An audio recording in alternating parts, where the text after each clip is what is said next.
Pretties. Welcome to Websirl. So it's been a minute. It's been a minute. I did just post a get ready with me a couple of days ago. This should be going up sometime after the new year.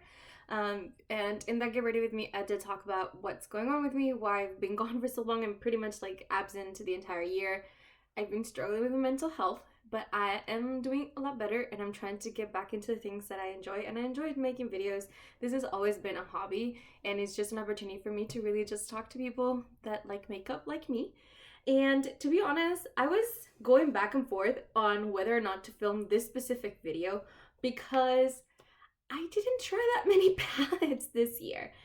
And I thought I had, in my head, I was like, oh my god, I bought so much makeup this year. And I have bought a lot of makeup. It's just, it hasn't been eyeshadow palettes. I've bought a couple of single shadows, which maybe I should include them in this video. I'm gonna include them in this video. BRB, hold on. Okay, I'm back.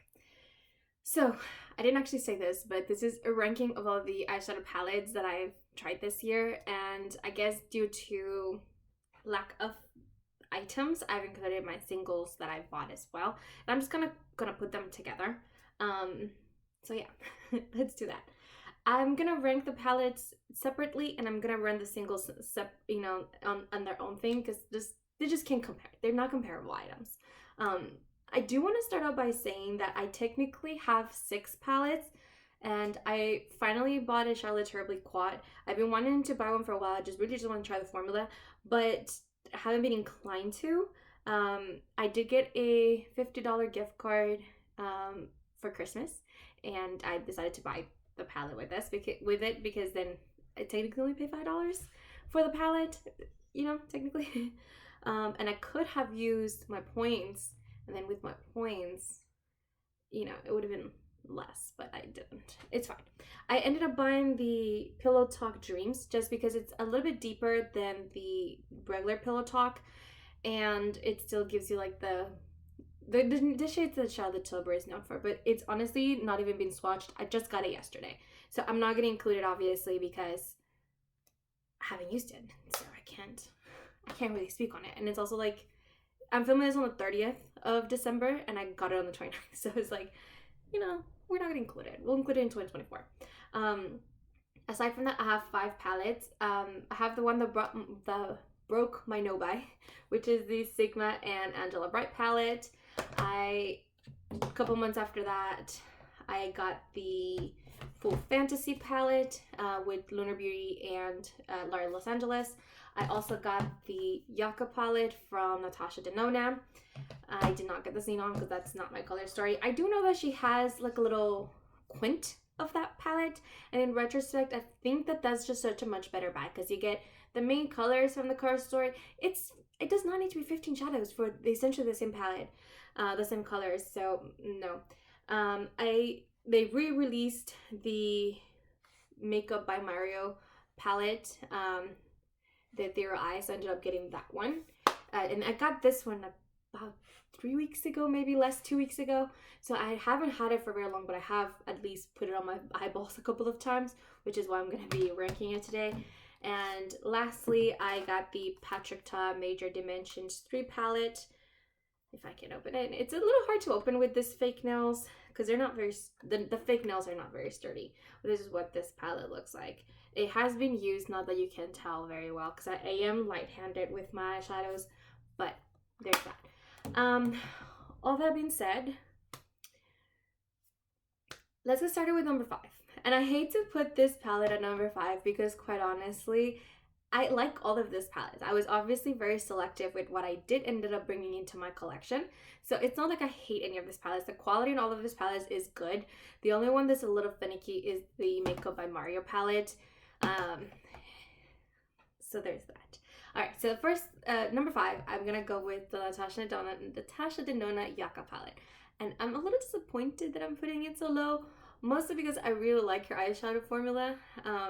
But it's kind of monochromatic palette, kind of. It's actually not actually monochromatic. Like, like you do have like different like pops of color here and there, but for the most part, it's very one note, and I think that's the reason why I'm putting it. There's less variety of what you can do with this specific palette. Not to say that I dislike it, and this kind of colors are my preferred, just because I do have an olive undertone, and this colors just blend so beautifully on my eyes, on my skin. Sorry, and because I do have chocolate brown eyes, these shades honestly just make my brown eyes pop. They just look so good. So I do actually enjoy the hell out of this palette. It's just, in comparison to the other ones, it was not my favorite. So there's that. All right, then for number 4, I have the Full Fantasy palette. Another one where I'm a little sad that I'm putting it so low, but I also had to realize that normally I usually try about like 10 to 15 palettes in a year. It's usually like my number that I usually go for, and this was obviously, there's a lot less. The competition was steep, okay? The competition was steep. And so this palette kind of ended it there. The biggest reason why I ended up with this is because the undertones in this palette are interesting, and I haven't necessarily figured out what works for me yet.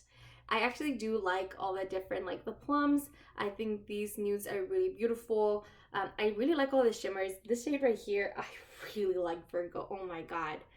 Virgo is life, okay? Virgo's life. So I think this palette is absolutely gorgeous. It's just, I have some of the matte, specifically these two and this one right here, some of those undertones I have a little bit of a hard time with, just because again I have olive undertones, and the difference between like olive and like warm undertones is that they don't bring out the same tones that you would think. Cool tone is pretty straightforward, I feel like, and with warm tones you can sometimes, you know, there's certain shades that they're cool toned and warm tones will still look more neutral, but with olive undertones they look ashy and gray, and that's where I have a hard time. Not to say that these at any point are ashy or gray, they aren't, but they just cool different on me than they do on the actual pan, and I haven't quite figured it out how to make them work yet. And if you saw my get ready with me video, you would know I actually haven't played with eyeshadow nearly as much as I would have in past years, so I haven't really had too much experience with the palette itself. Not just with this palette, almost all of my palettes a lot of my palettes have gone with minimal use throughout the year, so it's just something for me to keep in mind. I need to be really careful with what I'm bringing in next year if I'm not able to break out of this pattern. So I don't want to bring too many palettes. I have recently enjoyed playing with a little more shadow in the last like month and a half or so. So I did buy 3 of the 6 palettes that I bought then.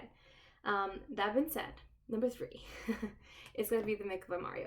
This is a palette where I mentioned the Get Ready With Me because I was using this palette for the Get Ready With Me. It's an interesting one because you have to be really careful, one, with the tool you use. I think the first time I used this palette, I decided to go with one of like my fluffy Murphy brushes, which work fine. I am able to use almost every brand. Like, they're not the best quality brushes, but they work fine. They blend well. They're a little scratchy, but other than that, they work well, right? But with this specific formula, these did not work. They were like patching up in like certain areas. So I was like, okay, this is not the one. So I then this next time I tried to use it with one of my not this one. It wasn't this specific brush. I just wanted to pull one. There you go. From my Singe Beauty, because these ones are actually quite nice. So I tried to use one of this, and I was still having somewhat issues with the mattes, and in the sense where they were not as before, where they were like sticking in certain areas, but I was still having a hard time blending with this specific brushes, which was strange for me because I've never had any issues with this specific brushes with any other formulas in my collection. Not Natasha, not Scott, not Colourpop, like literally no one else I've had issues with these brushes. I don't particularly love the shapes of it. I think they're a little small, but even that aside, I've never had any issues with them. So I thought it was strange, but I was still having a hard time blending them. They were just collecting in certain areas, and even though I was able to distribute them well, they were still collecting in certain areas, very targeted. So I was like, okay, let's go round 3 For round 3, I decided to try my Sigma brushes mixed in with my Scott Barn brushes, which are more expensive brushes, and I had no issues whatsoever. They collected really well. And then on the actually Get Ready with Vivi, that was my 4th time using that palette, and again, I used one of my Sigma brushes. I think I used this one. So what I found is they need to be denser brushes that work really well with this palette. They need to be denser and very fluffy. So I think that's a very specific combination of brushes you need to use. Just putting that out there. I own the brushes already, so I personally don't think it's an issue, but if you don't own those kinds of brushes, just giving a heads up. And it's also something that I said in that video, and that Get Ready With Me, is like, if you own Moondust Shadows, you don't need this palette. Honestly, the Moondust Shadows are so much better. Honestly, so much better. However, all that being said, I actually really like this palette. I enjoy it. It works really well. Everything I've done to my eyes, I really enjoyed it. I wish these ones were a little denser, and what I mean by dense is like they're not very, like, how do I say this? They're kind of scattered glitters. Can you see that? And let me pull one of my Moondust. So this is Urban Decay in Solstice. And the base is obviously different, but even that aside, I feel like there's more glitter. Like the glitters are just more intense in the Moondust. And there's like more, I feel like there's more glitter per like surface area. That's what I'm trying to say. There's more glitters per surface area. And even though I'm talking all this shit about this palette, do not take me wrong, I still really liked it. It was nice. I am able to make it work. I do find myself having to put some sort of base. Usually this brown shimmery one here, or this silver one underneath. And I think that gives a much better effect. I just feel like for $70, I shouldn't have to, okay? That's all. Now, number 1 and number 2, I don't know. I'm looking at number 1 and number 2, and I can't decide. Patrick Ta's Multi-Dimension 3 palette is quite honestly very one-note. It is what it is, right? I do really like, I wasn't sure if I was going to buy this palette or not for a long time, and the reason was because of these warm tones. I was worried that those would be too orange. They're not, except for this shade right here is the only one that pulls a little bit of that orange. All of them are like neutral warm, but not orange, which I appreciate. And then I was going back and forth whether or not I should buy this bottom one, because I'm like, what if they look great ashy on me? Because that's what happened to me in the Natasha Denona I Need a Nude palette. I didn't buy it, but I went in store, and I'm glad I went in store, and I swatched the mattes, and sure enough, 3 of those mattes look super ashy on me and really gray, and they're not meant to be gray, and gray does not look good on my complexion, so I did not end up getting that palette. But I swatched this one in store, and actually worked on me, and they're so beautiful, and they're so easy. And then what I've really enjoyed is putting this like on the crease, doing some matte looks. I love doing all matte looks, but even if I were not to do an all matte look, just kind of, you know, smoke out the, you know, put in the crease, smoke out the the outer V, and then just grab one of my many shimmers and just like put it all over the lid, and it looks gorgeous. This one's so easy to work with. I am gonna put it as number 2 though, because it is a bit of a one-note palette. These are more the kinds of colors and tones that I don't mind being one note, because I'm using it for very specific purposes, right? I'm not necessarily trying to like reinvent the wheel with these browns. It's a nude palette. It's a neutral nude palette. I'm not reinventing the wheel. With the Yaka palette, I think because they're not your everyday colors, I think I would have needed a little bit more variety personally. But anyway, number 2. That means number 1 is going to be Sigma Angela Bright. If you saw my video when I was like talking about it for the first time, I was a little concerned, or not concerned, but I was a little upset by the fact that this green leans a little blue, and I wanted to be more true green. I also was talking about this shade was actually, it doesn't build very well, so I was having a hard time putting that in the crease. But what I found is that I can somewhat see it, but it actually does leave a very nice base for my shadows. I have found that I enjoy a lot of the shades. I actually haven't touched these two right here because I have no interest in touching these two right here, but I have used all the other ones and I really enjoy it. This shade right here is so beautiful. I found this little pinky shade to be so cute as well. I kind of wish there was like a shade kind of in between this one and this purple that was a shimmer. I don't know. I think somewhere in between would have been nice. Or like if this was a shimmer rather than a matte, I think I would have really enjoyed that. But that's okay. I have also found that if you mix this shade with almost any of these three shades right here, or even these matte ones, it actually does tone things down a little bit, which makes it a lot more wearable. And I found myself really enjoying that. So that being said, this is gonna be number one palette of the year. Who would have thought? Anyway, let me put this back. Now let's talk about single shadows. I haven't bought that many single shadows, but I have bought a couple.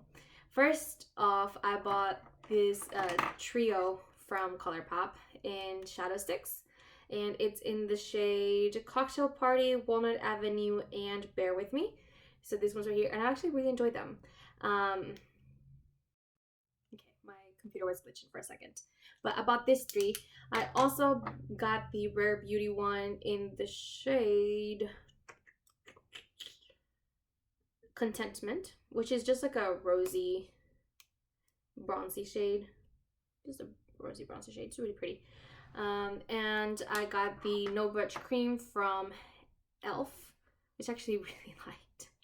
Yeah, it looks a little ashy on me, but I usually end up just like topping with like shimmers all over, and after that I really don't care. I can't remember the name of this brand. It was Magic something, but it's just a single shadow, and I really liked it. It feels very velvety, but it's so intense. Look at that, so intense.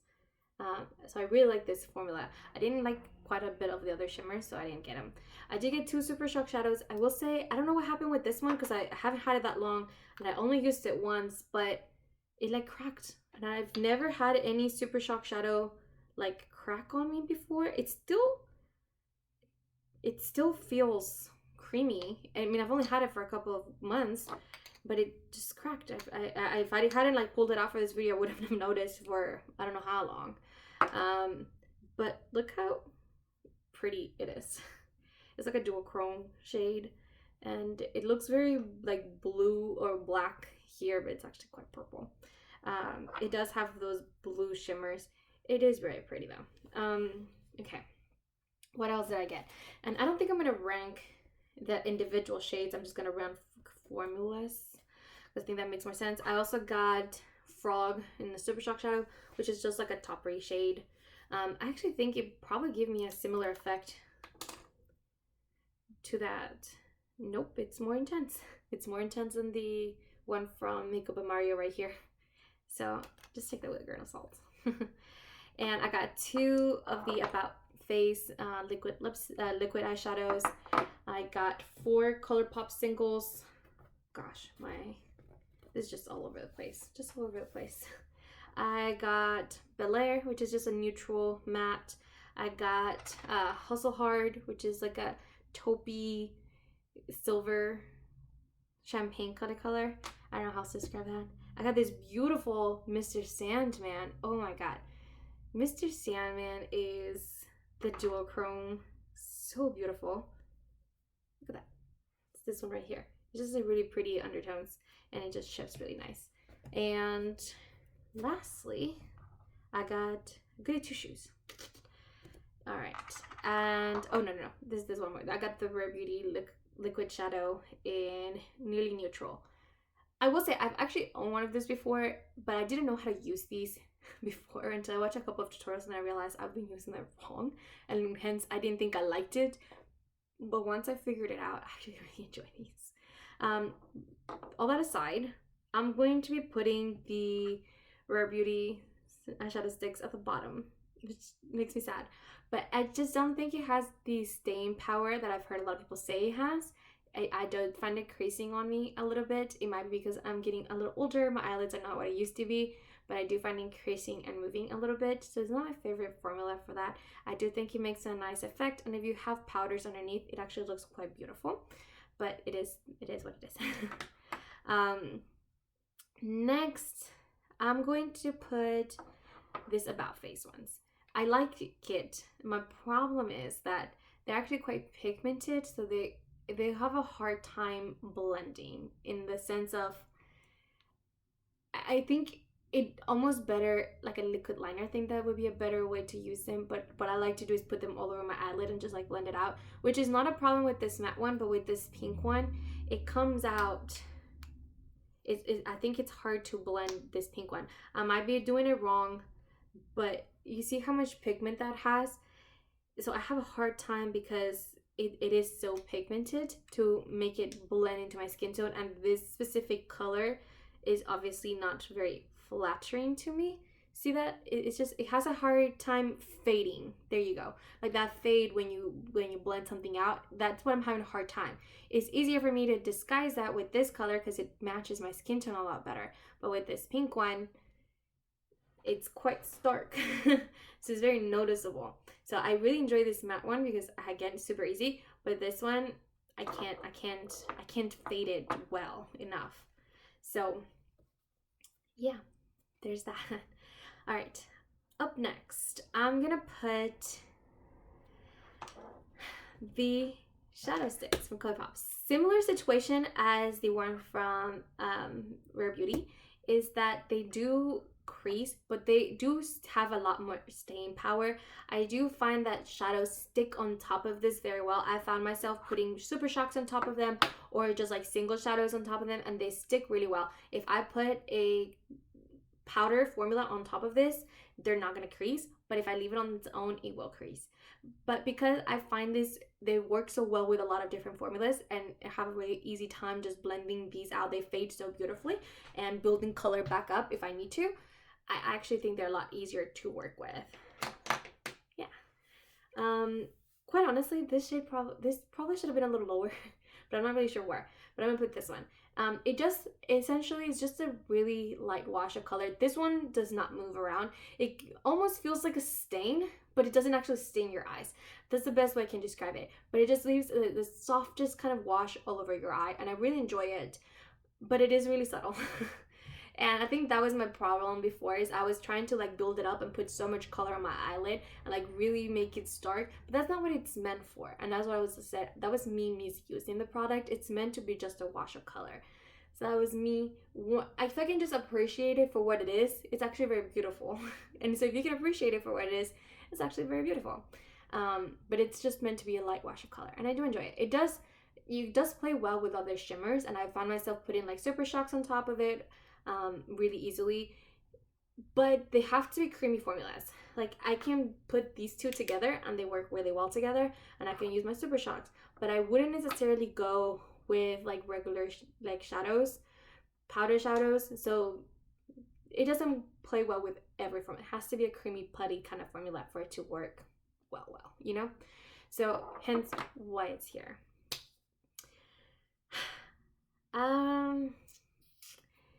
I'm gonna put this at here because I honestly only tried this shade only. I'm honestly not even sure where I'm in the rankings. I am going worst to best. I really enjoy it. It does pull a little ashy on me, like I said before. It does stay really, really well. I can leave it on its own, and it might crease a little bit, but not very much. And what I found is with this specific formula, if it does crease, I can pat it out with my finger and the crease will go away. It's so easy, and the color will not fade, and it will like reattach itself essentially into that area where you like creased away. So it makes it very easy, and I can do that with color or not. It doesn't blend the best because it dries so quickly, so you do have to work really fast. So I usually just like wiggle my finger in it, put it all over my lid, and then immediately start blending. And I usually put some sort of shimmer on top. And again, this one does work really well, whether it's a powder or a cream formula, it doesn't matter, it will work with them. I don't like the undertone of this. Again, because it is a more neutral shade and I'm usually covering up with a shimmer, it doesn't really matter to me right now. But I kind of would like to try some of the other shades and see if I can find something that's would match my skin tone a little better. Overall, I think the undertone is just, it comes out a little ashy on me, or rather a little gray on me, which I don't love, and you can see this. And granted, even in the pot, you can kind of see it's a little grayish, but on my specific skin tone, it does actually pull gray, which is not my desired effect. Again, because it is kind of mid-tone, it kind of blends with I can make it blend with my skin tone, so it's not that bad, but okay. This is hard. This next spot, I'm gonna put my Super Shock shadows. I love my Super Shock shadows. Honestly, not just this ones, but I have Super Shock shadows that I bought last year that already have major pan. They have like huge dips on it. I love my Super Shock shadows, and if I don't have time to put eyeshadow, I would just grab one of my Super Shock shadows, swivel my finger, put it all over on my eyelid, and then just blend the crease, and I'm good to go. It's so easy. I love them. I really like their matte Super Shock shadow formula, or their satin Super Shock shadow formula, which is not very common. It's not the one that Colourpop usually uses. They usually go for like the more like satin, or sorry, not satin, but the more glittery or shimmery formulas. Those are the more popular. Like I've seen it, like people buy those a lot. But I really like their matte and their satin formulas the best. I have one here. This is one of the satin ones, and this is in Waddles. I bought this last year. It has major pan. I'm like almost done with it. I'm really sad. But this just looks so beautiful on its own. You don't need anything else on the eyes, and it's just gorgeous. And I wish they would make more on this formula, but I just love my Super Shock shadows. I know a lot of people's like, oh, they dry out quickly, and like they can. I use mine so much. Like I said, this one has pan. This one's getting there with it almost has as a little quirky. I love a little quirky. It's so easy. I get so many compliments on little quirky. This is similar to this shades. These are not shades that I would use very often, but this is Bay and Dream Lover. Because they're more intense shades, they're just not everyday shades. Frog is just a really easy, like, just topper shade, and just like glitter everywhere. I love this shade. It is Rooftop Cocktails. It has the prettiest like green undertones. It's like, look how gorgeous it is. I just love Super Shock shadows. I think they're underrated, clearly underrated. I just love them. Okay, this is video's getting significantly long, so let me just like wrap this up. Next to last, I'm gonna put my regular matte, like not matte, but my regular Colourpop powder formula, like singles. I really like the Colourpop formula. I know not everybody does. Their singles tend to be really good formula. I have had like 2 duds maybe, but I own quite a few of their singles, and the fact that I only have 2 duds, I actually don't think it's that bad, and they're affordable, and a lot of times they're on sale. Bel Air is the most beautiful shade. I really enjoy it. And then last but not least, it's gonna be the shade. I can't remember the name of them. It's Magic something. Is on Ulta, but come on, just look at that. It's just gorgeous. It is. It's just very pretty. And that's everything. I'm curious to know what kind of formulas you've bought this year. I feel like I've been really into lip formulas. Just like lips in general this year. I've tried a lot of different formulas, and this is something that I've actually not slowed down in my usage. A lot of the things that I've bought, I really enjoyed. I'm thinking of maybe doing a ranking of like different formulas that I tried this year. I don't know if I'll do it or not, but please don't forget to like and subscribe. I'm curious to know what you've tried this year, how many palettes you bought this entire year. I'm just nosy, and I want to know how many palettes you bought this year. And I'll see you guys in the next one. Bye, guys.